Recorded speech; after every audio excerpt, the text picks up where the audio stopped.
എല്ലാ പ്രിയ സുഹൃത്തുക്കൾക്കും സ്വാഗതം. വളമാണ് ഈ ചീമക്കൊന്ന.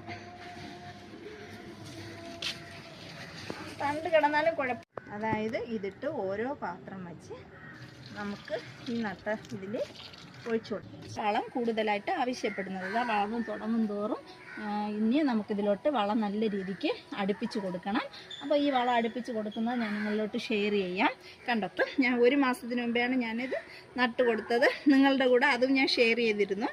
അപ്പോഴേ അത് നല്ല രീതിക്ക് പിടിച്ച് വരുന്നുണ്ട്. അപ്പോൾ ഇനി ഇതിനോട്ട് വളം വളരെ അത്യാവശ്യമാണ്. കാരണം വളർച്ച കൂടുന്തോറും ഇതിന് വളം ആവശ്യപ്പെടുന്ന ഒരു പച്ചക്കറി കൂടെയാണ് നമ്മൾ കാലിഫ്ലവർ.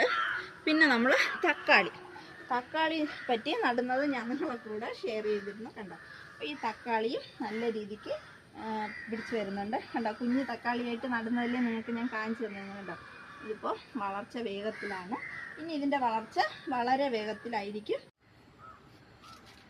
നമുക്ക് ഒന്നും കിട്ടിയില്ലെങ്കിലും ഒരു തോരൻ വെക്കാനായതും ഒരു വിഴുക്ക് വരട്ടിയൊക്കെ ഉള്ളതും ഒരു ദിവസം വന്ന് നമുക്ക് നമ്മളെ ടെറസിന് കിട്ടുമ്പോൾ നമുക്കതൊരു സന്തോഷം തന്നെ അല്ലേ.